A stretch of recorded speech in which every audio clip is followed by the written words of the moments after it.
আমি আপনাদের সামনে শুধু একটা বিষয় নিয়ে কথা বলার চেষ্টা করব, সেটা হচ্ছে প্রত্যেকটা নামাজে, প্রত্যেকটি রাকাতে, প্রতি নামাজের প্রত্যেকটি রাকাতে আপনারা পড়েন, আপনারা জানেন, আপনাদের সকলের মুখস্থ সূরা ফাতিহা, যেটাকে আকা আলাইহিস সালাতুত তাসলিম উম্মুল কোরআন বলেছেন, সূরাতুদ দুআ বলেছেন এবং সূরাতুস সিফাও বলেছেন। সেই সূরা ফাতিহার প্রথম আয়াত সম্পর্কে তার আগে পরিবেশও তৈরি করেন আর আল্লাহর শুকরিয়া আদায় করতে থাকেন। আপনার জীবনের প্রত্যেকটা মুহূর্তে আল্লাহর শুকরিয়া আপনি যত আদায় করতে থাকবেন আর যত আল্লাহর কাছে সারেন্ডার হতে থাকবেন, বিশ্বাস করুন তত উন্নতির শিখরে উঠতে থাকবেন। সুবহানাল্লাহ। যদি গিলা শিকওয়া করেন, যেই নেয়ামত আছে সেটাও চলে যাবে, আর না হলে যেই নেয়ামত আছে সেটার গুরুত্ব বুঝতে পারবেন না। কিন্তু যদি শুকরিয়া আদায় করেন, আল্লাহর রাসূল বলেন যে শুকরিয়া আদায় করে আল্লাহ তার নেয়ামত বাড়িয়ে দেন, আল্লাহ তার নেয়ামত বাড়িয়ে দেন। তো একটা গজল পড়ার চেষ্টা করছি, এবং মুহাব্বতের সঙ্গে বলেন সুবহানাল্লাহ। সুবহানাল্লাহ। আল্লাহ তুমি দয়ার সাগর, আল্লাহ তুমি দয়ার সাগর, রহমান রহিম,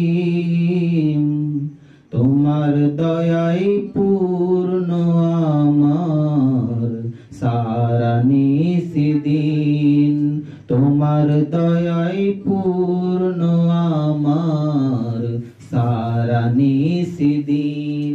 প্রত্যেকটা মুহূর্ত আল্লাহর দয়াই পূর্ণ। চিকিৎসার পুরো পদ্ধতি চলছে, কিন্তু আপনার শরীরের 25% ডাক্তার বুঝে না। কেননা আল্লাহ পাক বলতে আছে, শোনো আমি মানুষকে বড় ভালোবেসে তৈরি করেছি। আল্লাহ পাক বলেন খলাকালিল ইনসানা ফি আহসানি তাকওয়িম, মানুষকে আমি বড় সুন্দর করে তৈরি করেছি। যার 25% জেনে মানুষ ডাক্তার হয়ে যায়, যার 25%-এর কম জেনে পুরো মেডিকেল সায়েন্স তৈরি হয়ে যায়। তো ভাবুন না, যিনি এত কোটি কোটি দামের আপনাকে সম্পত্তি দিয়েছেন, তার শুকরিয়া আদায় করা উচিত কি উচিত না? প্রত্যেকটা মুহূর্তে তার শুকরিয়া আদায় করা উচিত।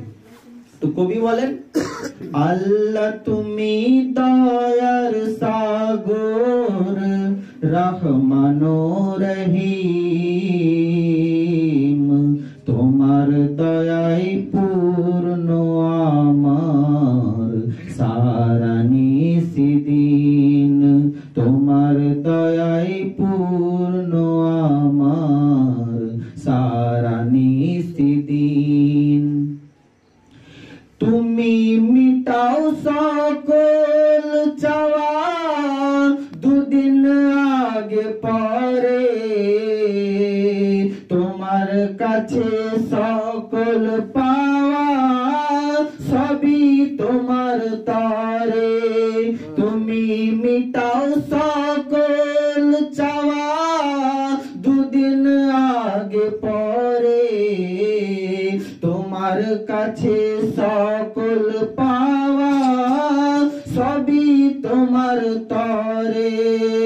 তোমার পথে চললে সবাই, তোমার পথে চললে সবাই, আসবে যে সুদিন, তোমার দয়াই পূর্ণ আমার সারা নিশিদিন, তোমার দয়াই পূর্ণ আমার সারা নিশিদিন।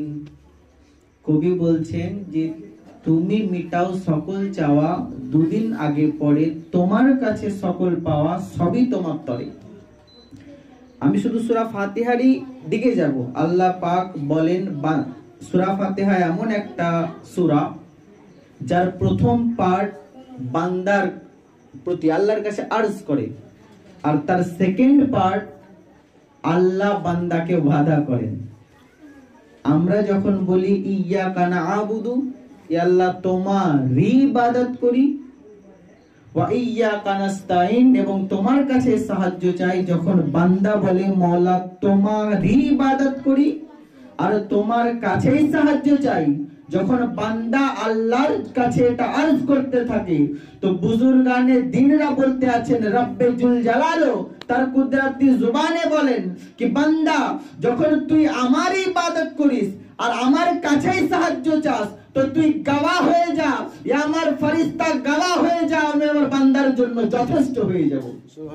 যদি বান্দা আমার ইবাদত করে আর আমার কাছেই সাহায্য চাই, এই জন্য যদি সত্যিকারের আল্লাহর হয়ে যায়। আমরা দেখেছি হযরত শেখ আব্দুল কাদের জিলানী রহমাতুল্লাহি তাআলা আলাইহি আপনার কাছে ইরাকের বাদশা গিয়েছে, বাদশা গিয়ে বলতে আছে ও আব্দুল কাদের তোমার কাছে নজরানা নিয়ে এসেছি, আপনার কাছে নজরানা পেশ করতে এসেছি। গাউসে পাক বলতে আছেন কি তোমার নজরানা আমি কবুল করি না, নিয়ে চলে যাও।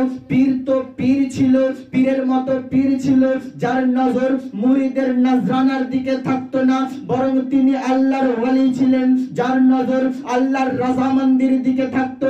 তিনি বলতে আছেন তোমার নজরানা নিয়ে চলে যাও, আমার প্রয়োজন নাই। সে বলে আপনি কেমন কথা বলেন, বাদশার নজরানা ঠুকরানো তার মানে বাদশাহকে অপমান করা, মানে বাদশাহকে অপমান করা মানে আপনি রাজদ্রোহী, আপনার বিচার হবে। গাউসে পাক বলতে আছেন আচ্ছা নজরানাই তো দিবা, বলে হ্যাঁ নজরানা দিব। আপনি বলতে আছেন ঠিক আছে নজরানা নিয়ে আসো। যখন নজরানা নিয়ে আসা হয়েছে, গাউসে পাক ওই মুদ্রার মধ্যে হাত রেখেছেন আর রক্ত বের হতে শুরু করে গিয়েছে। বাদশা বলতে আছে হুজুর বুঝতে পারলাম না কি মাজেরা, চোখের মধ্যে ভয়ের চিহ্ন ফুটে উঠেছে।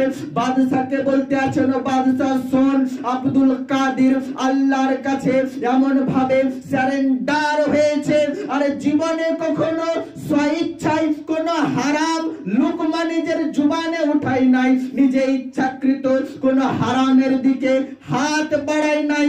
তাই আব্দুল কাদের জিলানীর হাতকে আল্লাহ শান দিয়েছেন কি যদি ভুলেও যদি কোনো হারাম জিনিসের উপর হাত পড়ে যায়, হারাম জিনিস নিজের অবস্থাকে জাহির করে দেয়। সুবহানাল্লাহ। আব্দুল কাদের নিজেকে এতটা বাঁচিয়েছে কি আল্লাহ তার শানকে বুলন্দ করেছেন। বাদশাহ তোমার টাকা মানুষের রক্ত চোষা টাকা, এই জন্য তোমার টাকা আমি গ্রহণ করব না, নিয়ে চলে যাও। আল্লাহর নবীরা এসেছেন আল্লাহ মুখী করার জন্য। আল্লাহর আম্বিয়ায়ে কেরাম আলাইহিমুস সালামদের আগমনের উদ্দেশ্য হচ্ছে বান্দাকে আল্লাহ মুখী করা।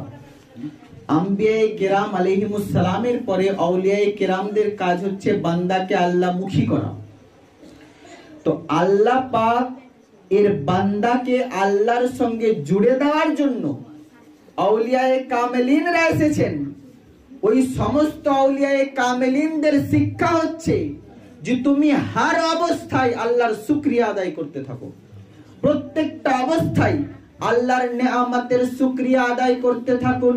এ মুসলমান বিশ্বাস করুন না, আজকে এটা বর্তমানে একটা সিস্টেম রয়েছে যাকে ম্যানিফেস্টেশন বলা হয়। আমি জানি না আপনারা কতটুকু এটার উপলব্ধি করতে পারবেন, তবে শুনে রাখুন সেইখানে শেখানো হয় গ্র্যাটিটিউড প্রকাশ করার জন্য।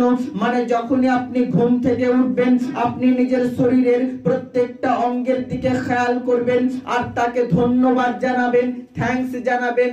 যদি ধন্যবাদ জানানো হয়, থ্যাঙ্কস জানানো হয়, গ্র্যাটিটিউড জানানো হয়, তো বলা হচ্ছে যেই যেই অঙ্গ প্রত্যঙ্গকে গ্র্যাটিটিউড প্রকাশ করা হবে কি তোমাকে ধন্যবাদ, তুমি আমার সাথ দিয়েছো তাই আমি দেখছি, তোমাকে ধন্যবাদ তুমি আমার সঙ্গে রয়েছো তাই আমি হাঁটছি। তাদের গ্র্যাটিটিউড প্রকাশ করার পদ্ধতি আলাদা, আমাদের গ্র্যাটিটিউড প্রকাশ করার পদ্ধতি আলাদা। আমরা যখন চোখ দিয়ে দেখি তখন আল্লাহকে বলি মাওলা তোমাকে শুকরিয়া কি তুমি মূল্যবান চোখ দিয়েছো, আমাকে অন্ধ বানাও নাই। যখন কানের দিকে খেয়াল করি তো আল্লাহ জাল্লা ওয়া আলাকে বলি মাওলা তোমাকে শুকরিয়া কি তুমি কান দিয়েছো, আমাকে শ্রবণহীন বানাওনি। ও মাওলা তোমাকে শুকরিয়া জবান দিয়েছো তো বলার ক্ষমতাও দিয়েছো। ও আল্লাহ তোমাকে শুকরিয়া কি তুমি হাত দিয়েছো, যে হাত দিয়ে ধরি, তুমি পা দিয়েছো, যে পা দিয়ে আমরা চলি। সুবহানাল্লাহ। আল্লাহর শুকরিয়া আদায় করতে থাকুন। আল্লাহর নবী বলতে আছেন যে ব্যক্তি আল্লাহর শুকরিয়া আদায় করতে থাকে, যে গিলা শিকওয়া করে তার নিয়ামত চলে যেতে পারে, কিন্তু যে আল্লাহর শুকরিয়া আদায় করে তার নিয়ামত যাওয়া অসম্ভব। কোন অবস্থায় তার নিয়ামত যাবে না যে আল্লাহর শুকরিয়া আদায় করবে। একজন রিকশাওয়ালা রাস্তা দিয়ে যাচ্ছে, তো একজন বুজুর্গ হাস্তি ওই জামানার একজন বড় আল্লাহওয়ালা যাচ্ছেন, তো উনি বলছেন, ওই রিকশাওয়ালা বলছে যে হুজুর আমাকে কোনো দোয়া শিখিয়ে দিন যাতে আমি সেই দোয়াটাই পড়তে থাকি, সেই দোয়ার উপর আমার আমল হয়ে যায় এবং আমি ওয়ালায়াত পেয়ে যাই। উনি বললেন যে এক কাজ করো, তুমি সূরা ইখলাস পড়ো, তুমি সূরা ইখলাস পড়ো। তো বলছে যে হুজুর আমি আমার দাদির কাছে মুখস্থ করেছিলাম, সূরা ইখলাস যখন শোনাইলো তো হুজুর বলছে ভাই তোমাকে সূরা ইখলাস পড়তে হবে না,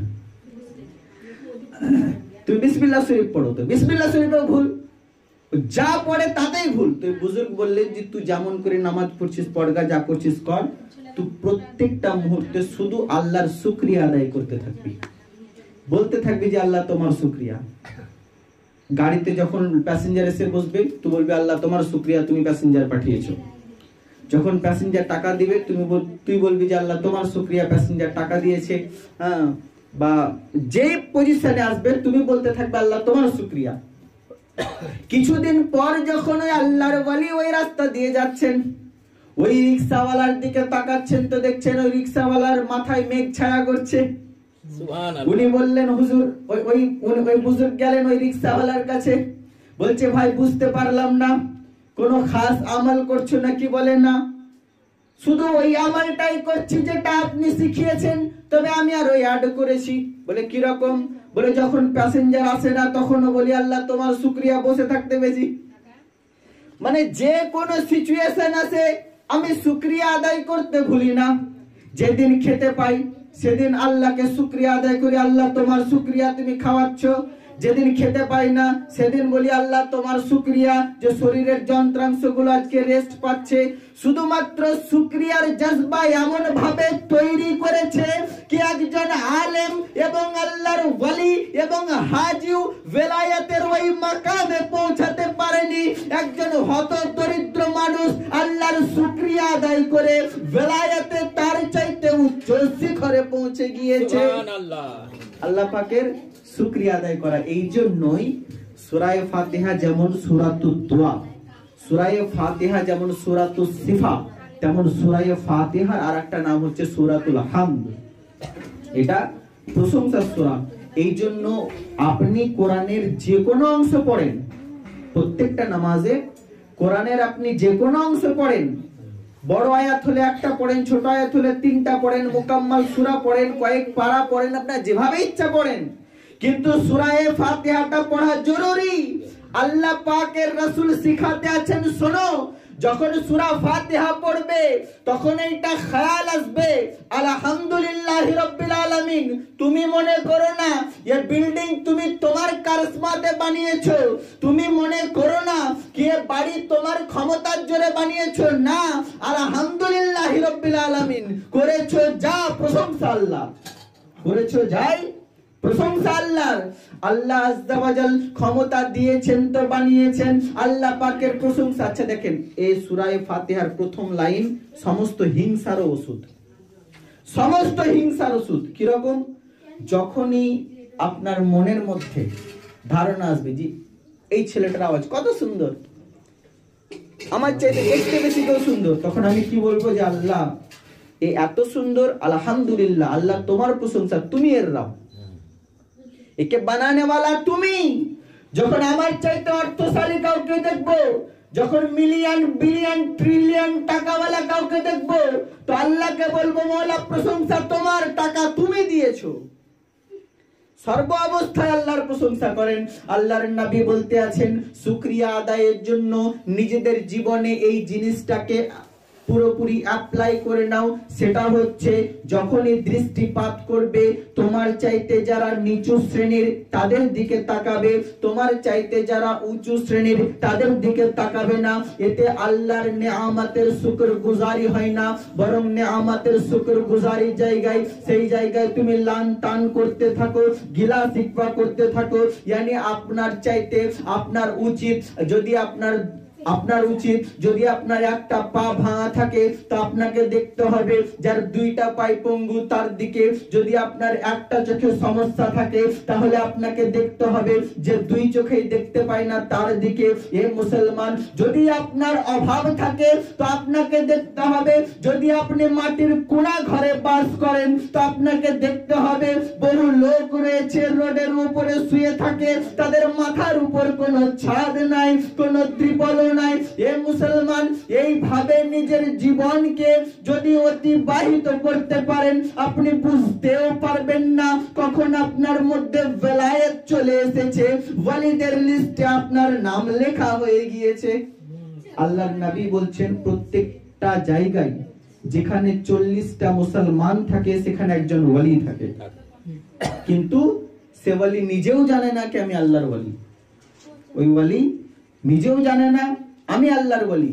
আমাদেরকে মাজমার মধ্যে প্রচুর লোকের মধ্যে দোয়া করার শিক্ষা দেওয়া হয়েছে, আমাদেরকে জানাজার কাতার বাড়ানোর শিক্ষা দেওয়া হয়েছে এই উদ্দেশ্যে কি যখন এই রকম সিচুয়েশন হয় তখন কারোর হাত এমন থাকে যার হাতের ওয়াসিলায় বাকি সবারই বেড়া পার হয়ে যায়, বাকি সবারই দোয়া কবুল হয়ে যায়।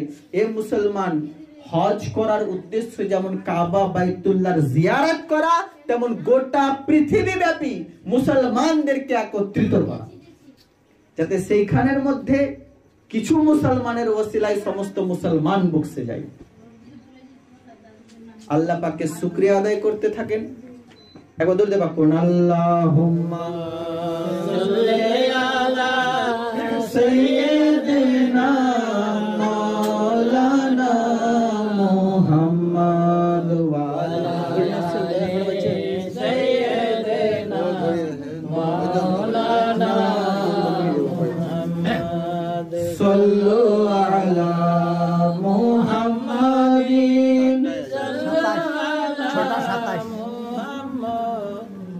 সাল্লু আলা মুহাম্মাদিন সাল্লু আলা মুহাম্মাদ হরদম জুবান সে নিকালো পাক নবী মুহাম্মদ হরদম জুবান সে নিকালো শাফিআনা মুহাম্মদ সাল্লাল্লাহু আলাইহি ওয়া আলিহি ওয়াসাল্লাম। তো এই সম্পর্কে আর দুই একটা কথা বলে ইস্তেগফারের, যেহেতু ঘরোয়া মাহফিল, ইস্তেগফারের ব্যাপারে একটা কথা বলে আমি বক্তব্য শেষ করব। আল্লাহ পাক বলেছেন শুকরিয়া আদায় করো, নিয়ামত বাড়িয়ে দিব, আল্লাহ রাসূল সাল্লাল্লাহু আলাইহি ওয়াসাল্লাম বলেছেন। এখন আপনাদেরকে আমি একটা পদ্ধতির কথা বলছি, সেটা হচ্ছে এমনি যখনই আপনার কোনো জিনিসের ইচ্ছা হলো এভাবে যদি আপনি ভাবতে থাকেন আপনার প্রত্যেকটা জিনিসের মধ্যে আপনি পজিটিভ দিক খুঁজে পাবেন। আর যদি ভাবতে না পারেন তো প্রত্যেকটা জিনিসের নেগেটিভ দিক আপনি খুঁজে পাবেন। একটা লোকের কাছে ফাঁকা গ্লাস নিয়ে যাওয়া হয়েছে, একটা লোকের কাছে ফাঁকা গ্লাস নিয়ে যাওয়া হয়েছে, মনে করেন আমাদের মতন লোকের কাছে। তো আমরা বলছি যে কি দিলে, গ্লাসটা তো পুরাটাই ফাঁকা।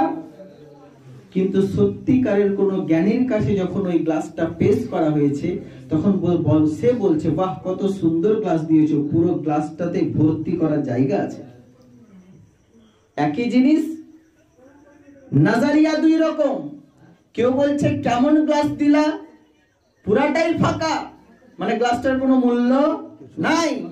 আর একজন বলছে বাহ কত সুন্দর গ্লাস দিয়েছো, পুরো গ্লাসটার ভর্তি করার জায়গা রয়েছে।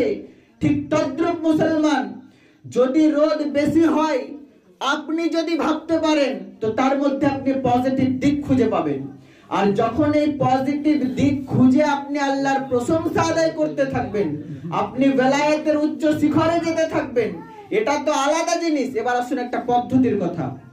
আল্লাহ পাক বলছেন, যখনই বান্দা আমার নেয়ামত দেখে, আমার শুকরগুজার বান্দার পরিচয় হলো তারা সাজদায় চলে যায়, সাজদায় চলে যায়। কোরআনে যে সাজদায়ে তিলাওয়াতের আয়াত রয়েছে তার আগের প্রেক্ষাপটগুলো যদি আপনারা খেয়াল করেন, তার আগের আয়াতের সিকোয়েন্সকে যদি আপনারা খেয়াল করেন তো দেখবেন আল্লাহ পাক নিজের নিয়ামতগুলো বর্ণনা করছেন এবং আল্লাহ পাক বলছেন যে তারা ভীত অবস্থায় আমার কাছে সাজদাবনত হয়ে যায়, বা তারা আমার নিয়ামতের প্রশংসা স্বরূপ আমার কাছে সাজদায় চলে যায়। তো আপনার শুকরিয়া আদায়ের একটা পদ্ধতি হচ্ছে কি জমিনে মাথা রেখে দেওয়া। মানে আপনার কোনো ভালো কাজ হয়ে গেছে, আপনি কোনো ইন্টারভিউ ক্লিয়ার করে গেছেন, আপনার ভাবনার চাইতেও আপনি ধান বেশি পেয়ে গেছেন, আপনার ভাবনার চাইতেও আপনার কোনো ভালো কিছু পেয়ে গেছেন, আপনি তৎক্ষণাৎ কিবলামুখী হয়ে যান, সাজদায় পড়ে যান, সুবহানা রাব্বিয়াল আলা পড়েন, আল্লাহর শুকরিয়া আদায় করেন। এটা হচ্ছে একটা পদ্ধতি, সাজদার মাধ্যমে আল্লাহ পাকের শুকরিয়া আদায় করা। এবার কিছু ওলামা বলছেন যে এটার জন্য ওযু জরুরি, তবে বেশিরভাগ ওলামারা বলছেন যে শুকরিয়ার যে সাজদা এটার জন্য ওযু জরুরি নয়। তুমি শুধুমাত্র মাথা রেখে দাও, তাদের তাসবিহ যদি নাও পড়ে শুধুমাত্র মাথা রেখে দেয় বা মাথাকে ঝুঁকিয়ে নেয়, শুধুমাত্র জমিনে মাথা রেখে দেয়, আল্লাহর শুকরিয়া আদায় হয়ে যায়। আর এই আদাকে আল্লাহ এত পছন্দ করেন कि আল্লাহ ফেরেশতাদেরকে ডেকে বলেন, ও ফেরেশতারা তোমরা বলেছিলে कि আল্লাহ মানুষ সৃষ্টি করিও না, এদেরকে যেই জিনিস দিয়ে বানিয়েছো, yani যাকে যেই জিনিস দিয়ে বানানো হয় তার খাসলাত তার মধ্যে থাকে, যেই জিনিস বেশি খায় সেই খাসলাত তার মধ্যে ফুটে ওঠে। ফেরেশতারা জিনদেরকে তৈরি করা দেখেছিলেন, এই জন্য ফেরেশতারা বলেছিলেন মাওলা আগুনের খাসলাত এদের মধ্যে দেখতে আছি, তেমন মানুষকে যে মাটি দিয়ে বানিয়েছো তার মধ্যে ওই খাসলাত ফুটে উঠবে। অতএব মাওলা এদেরকে বানায়ো না, আমরাই তো ইবাদত করার জন্য কাফি। আমার আল্লাহ বললেন, ও ফেরেশতা আমি যা জানি তোমরা তা জানো না। যখন ওই রকম নিয়ামত পাবে আর বান্দা সাজদায় চলে যাবে তো আপনার আমার মতো সাধারণ বান্দার জন্য আল্লাহ পাক ফেরেশতাদেরকে ডেকে বলবেন, ও আমার ফেরেশতারা একবার ওই বান্দার দিকে তাকাও না, তোমরা বলেছিলে এদেরকে বানায়ো না, দেখো ওর আদায়ের দিকে তাকিয়ে দেখো, ওর জমিনে মাথা ঝুকানো তাকিয়ে দেখো, ওর জমিনে মাথা ঝুকানোকে আমি আল্লাহ পছন্দ করেছি। একবার দেখুন না আল্লাহ পছন্দ করেছেন কেমন। আল্লাহ গরু তৈরি করেছেন, মাথা জমিনমুখী করেছেন, আল্লাহ ছাগল তৈরি করেছেন, মাথা জমিনমুখী করেছেন, চতুষ্পর্যন্ত জানোয়ারের মাথা হয় জমিনমুখী করেছেন, আর না হলে তাকে চলতেই হয় জমিনের উপর মাথা রেখে রেখে। কিন্তু হযরতে ইনসান আল্লাহ তোমাকে বানিয়েছে মাথা উঁচু করে দিয়েছে। যখন এই দামি মাথাকে আর বান্দা যখন আল্লাহর কাছে নিয়ে যায় আর বলে মাওলা সুবহানা রাব্বিয়াল আলা, সব চাইতে খারাপ আমি, আর সুবহান পবিত্র, রাব্বিয়াল আলা সব চাইতে বড় পবিত্র তুমি। তো আল্লাহ বলে বান্দা যখন তোমার দামি মাথাকে তুমি আমার সামনে ঝুঁকিয়েছো তো যাও তোর দামি মাথা আমার কাছে ঝুঁকানোর কারণে আমি আল্লাহ তোকে মাফ করে দিলাম। আল্লাহ মাফ করে দেন কেন? এই দামি মাথা আপনি আল্লাহর কাছে ঝুঁকিয়েছেন। তো আল্লাহ পাক বলেন যে দেখো এরা তো 5 ওয়াক্ত পড়ে, অন্যান্য নামাজ তো পড়েই, যখনই কোনো নিয়ামত পায় তখন আমার কাছে সাজদায় ঝুঁকে যায়, এই জন্য আমি এদেরকে বানিয়েছি। এবার আমরা যারা যে কাজ করে এসেছি জীবনে, আমাদের প্রত্যেকের উচিত নিজের পাস্টের দিকে তাকানো। এই দুনিয়াতে একজন ব্যক্তি এসেছিলেন আজ থেকে 1450-1500 বছর আগে, একমাত্র সৈয়দা আমিনার লাল, যিনি বলতে পারেন আমি মাসুম আনিল খাতা, আমার কোনো ভুল নাই, আমার দ্বারা ভুল করেও ভুল হতে পারে না, যিনি সারাপা পাক ও পবিত্র, যিনি মাসুম আনিল খাতা, সাইয়্যিদুনা মুহাম্মাদুর রাসূলুল্লাহ সাল্লাল্লাহু আলাইহি ওয়া আলিহি ওয়াসাল্লাম আপনার আমার নবী, যিনি মাসুম, যার দ্বারা কোনো ভুল হয় না, ভুল করেও ভুল হতে পারে না, যিনি পবিত্র, যার দ্বারা ভুল হওয়ারই কোনো চান্স নাই, তিনি বলতে আছেন, ও আমার সাহাবীরা শুনে রাখো, মুহাম্মদ ততক্ষণ পর্যন্ত বিছানায় যায় না যতক্ষণ না আল্লাহর কাছে 70 বার তওবা করে যায় না। আল্লাহর কাছে 70 বার যতক্ষণ পর্যন্ত ইস্তেগফার পড়ে যায় না ততক্ষণ পর্যন্ত মুহাম্মদ সাল্লাল্লাহু আলাইহি ওয়া আলিহি ওয়াসাল্লামের দিন অতিবাহিত হয় না। এবার ভাবুন না ইস্তেগফারের গুরুত্ব আল্লাহ কত দিয়েছেন।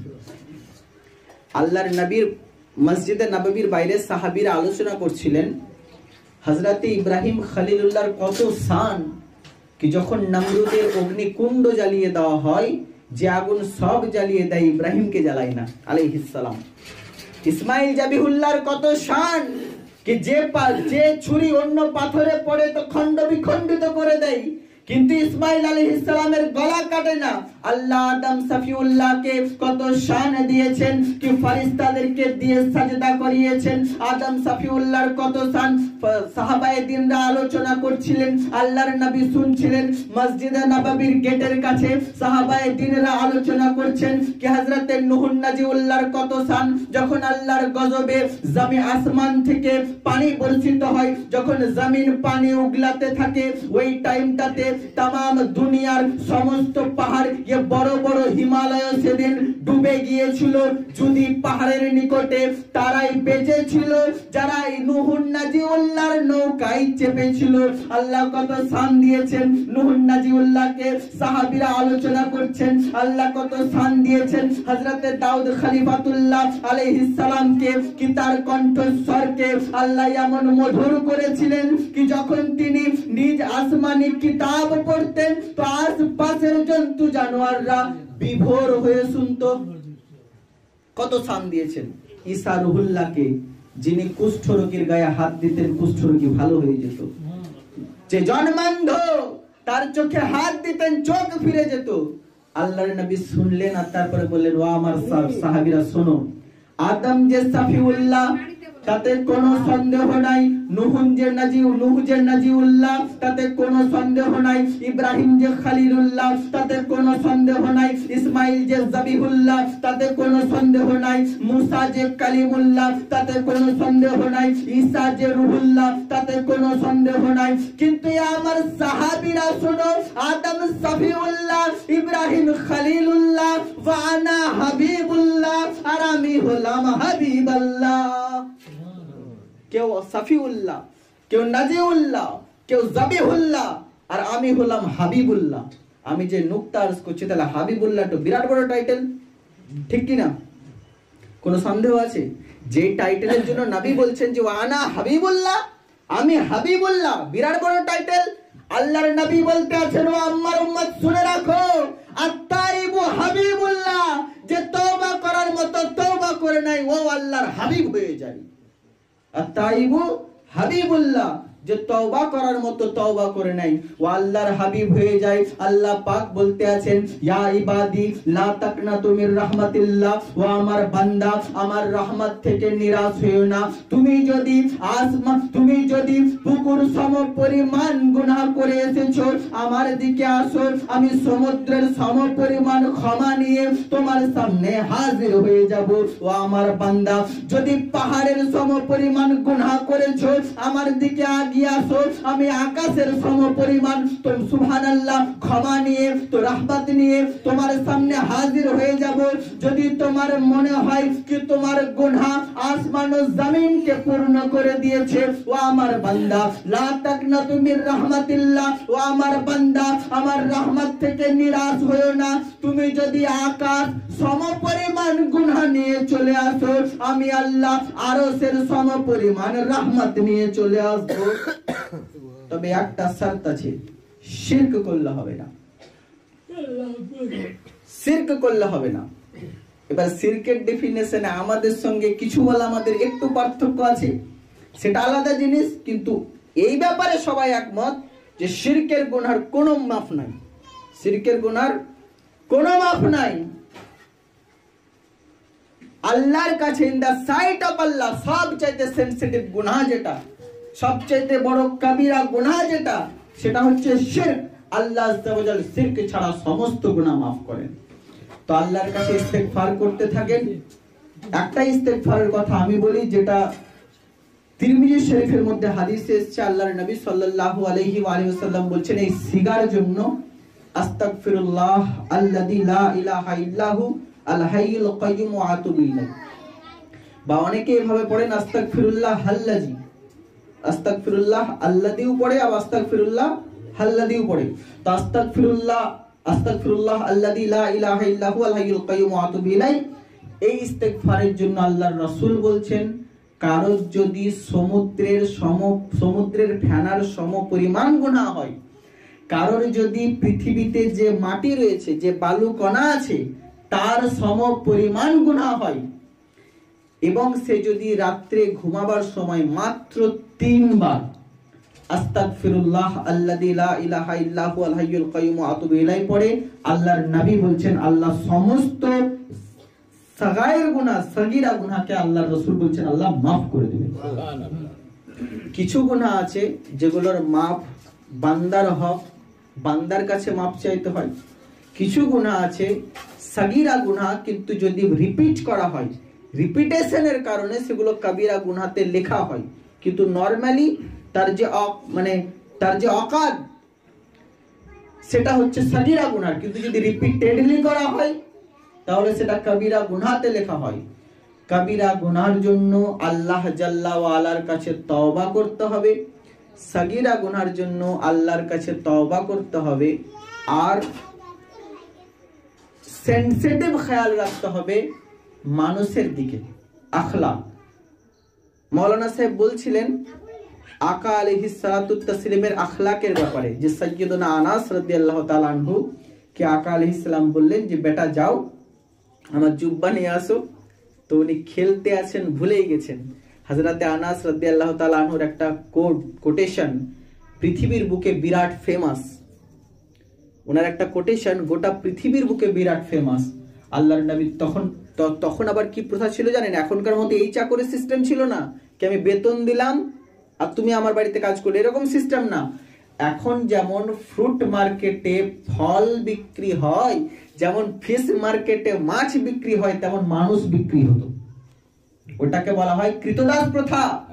ওই কৃতদাস প্রথা যেই টাইমে বাঘের সঙ্গে সিংহের সঙ্গে নামিয়ে দেওয়া হতো আর বাইরে থেকে খেলা দেখা হতো মজা নেওয়ার জন্য, ওই টাইমে হযরতে আনাস বলতে আছেন রাদিয়াল্লাহু তাআলা আনহু কে আমি 10 বছর বিশ্বের রাসূলের সঙ্গে থেকেছি, আল্লাহর নবী কোনোদিন আমাকে বলেননি কি এটা কেন করেছো আর এটা কেন করোনি। 10 বছরের মধ্যে দুনিয়াতে যতই ভালো মানুষ হোক, ও যতই ভালো হোক, কোনো না কোনো দিন মেজাজ বিগড়াবেই। ও যতই বড় পীর সাহেব হোক, কোনো না কোনো দিন মেজাজ খারাপ হবেই। কিন্তু হযরতে আনাস বলছেন কি 10 বছর ছিলাম, আকা আলাইহিস সালাম কোনো দিন বলেন নাই কি বেটা এটা কেন করনি আর এটা কেন করেছো। কেমন আখলাক আপনার আমার নবীর। হযরতে রাসূল কায়নাত সাল্লাল্লাহু আলাইহি ওয়া আলিহি ওয়াসাল্লামের জামানায় এক ইহুদি, ওই লোকটা প্রচন্ড দুশমনী করেছে, আকা আলাইহিস সালামকে লানতান করেছে, গালিগালাজ করেছে, প্রচুর বদমাইশি করেছে, মারা গেছে। ওর ওয়াইফকে কেউ দেখে না, প্রচুর বড় লোক কিন্তু কেউ দেখে না, অন্যান্য রিলেটিভরা। বেটা চাচার কাছে গেল, চাচাকে বলল যে চাচা আমরা বনেদি পরিবার, বাড়িতে যদি না খেতে পাই তবু দুঃখ নাই, না খেয়ে থাকবো, কোনো বেলা খেলাম কোনো বেলা খেলাম না, কিন্তু এই ছেঁড়া ফাটা পোশাক যখন রাস্তা দিয়ে মা যায় আমার কলিজা ফেটে যায়। ও আমার চাচা যান, একটা কাপড় দিয়ে দাও যাতে আমার মা পরে নিতে পারে। চাচা বলতে আছে ভাতিজা তোমার বাপ প্রচুর ধার করে রেখেছে, পারলে সেগুলো শোধ করো, আমি কোনো কিছু দিতে পারবো না। যত রিলেটিভ ছিল ফুপুর কাছে যাই, ফুপু দুধ ছাই করে দেয়, খালার কাছে যাই, খালা বলে আমাদের কেউ নাই। কেউ যখন কোনো দিক থেকে স্বীকার করে না, কোনোভাবেই রিলেটিভকে গছে না, যখন টাকা আসে, যখন মার্কেটে সম্মান আসে, সবাই তখন রিলেটিভকে গছে। অমুক জনা ওইটা তো আমার ভাতিজা, অমুক জনা ওইটা তো আমার মানে ভাগনা, অমুক জনা ওইটা তো আমার এই অমুক জায়গায় আছে, আর ও তো আমার গায়ের, আমার পাশের বাড়ির। কিন্তু বিশ্বাস করুন, যখন অর্থ থাকে না তখন কেউ গছে না। আপনি একবার দেখুন না, আমাদের সমাজ তো এরকম, কেউ তখন আপনার না, কেউ আপনাকে স্বীকার করে না। ওই ছেলেটা চারিদিকে ঘুরেছে, কোন জায়গায় যখন কিছু পাই নাই, তখন একবার ভেবেছে আচ্ছা যার ব্যাপারে আমার বাপ সব চাইতে বদনাম করেছে, আজকে তার কাছেই যাব, সবার কাছে গাল খেয়েছি, তার কাছে খেয়ে আসবো। যখন আল্লাহর নবী সাল্লাল্লাহু আলাইহি ওয়াসাল্লামের কাছে গিয়েছে, আকা আলাইহিস সালাম বলতে আছে বাবু এদিকে আসো। সে কাঁপছে যে কি করে তার সামনে গিয়ে দাঁড়ায়, আমার বাপ তো প্রচুর বদনাম করেছে। আল্লাহর নবী বলছেন বেটা কি দরকার? সে বলে যে হুজুর আমার মায়ের এরকম এরকম অবস্থা, ছেঁড়া কাপড়, পরার কোনো কাপড় নাই। আল্লাহর নবী নিজের ওই নবুয়তি চাদরকে খুলে দিতে আছে, বলে যাও নিয়ে চলে যাও। যখন মায়ের কাছে গিয়েছে, মা বলতে আছে তুই আগে লাত ও উজ্জার কসম খা যে তুই আমাদের কোন আত্মীয়ের কাছ থেকে নিয়ে এসেছিস না মুহাম্মদ আরবির কাছ থেকে নিয়ে এসেছিস। মা বেটা বলতে আছে মা আমি কসম খেতে আছি, কিন্তু তুই আগে বল কি তুই এটা গায়ে নিবি। মাকে বলতে বেটা বলতে আছে মা বলো যে তুমি গায়ে নিবা। মা বলতে আছে বেটা গায়ে পরে নিব, আগে বল এটা দিয়েছে কে, দেনেওয়ালা ব্যক্তিকে। তো তিনি বলতে আছেন এটার অন্য কেউ দেয়নি, মা মুহাম্মদুর রাসূলুল্লাহ দিয়েছে।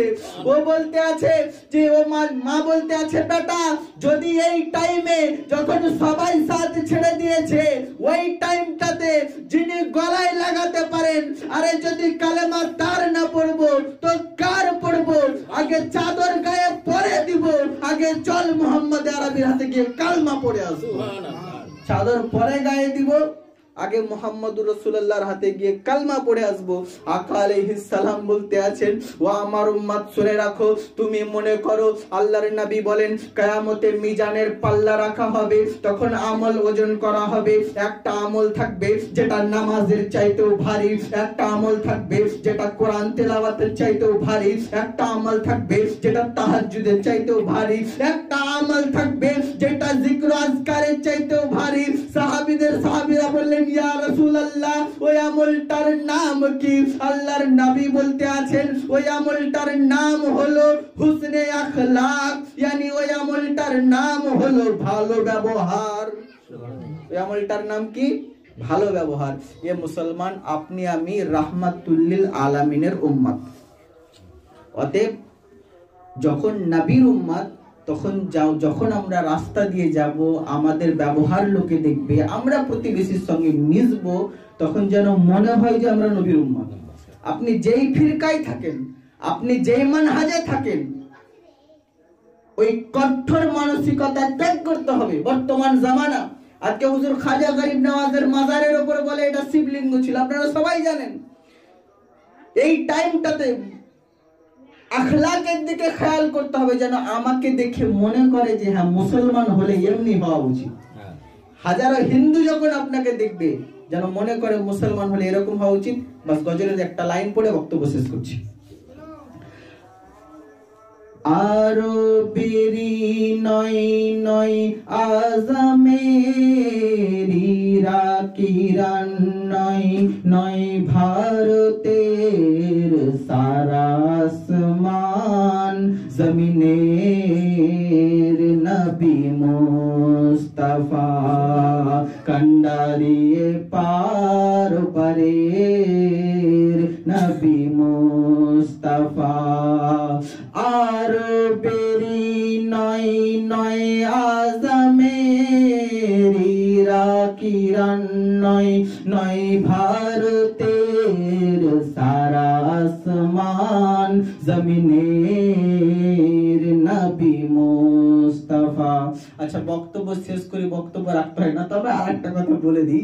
দেখবেন আল্লাহর নবী এটা শিক্ষা দিয়েছেন আমাদেরকে যে আমরা দান করি, তো যাকাত বের করেন, আপনারা বের করেন সবাই কম বেশি যাকাত ও উসুর।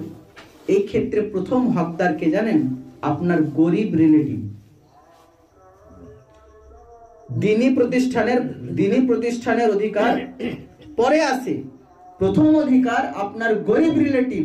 ওই রিলেটিভ যে চাইতে পারে না, অভাব আছে, তার বাড়ি কতলা এটা প্রশ্ন নয়, অভাব আছে কিন্তু চাইতে পারে না, একে বলা হয় বেজুবান। যার জুবান তো আছে কিন্তু বলতে পারে না, এই ধরনের লোককে যখন দেওয়া হয়, আল্লাহর নবী বলেন সাদাকাতুন রাদ্দুল বালা, ওই দান বিপদকে টলিয়ে দেয়, ওই দান হায়াতকেও বাড়িয়ে দেয়।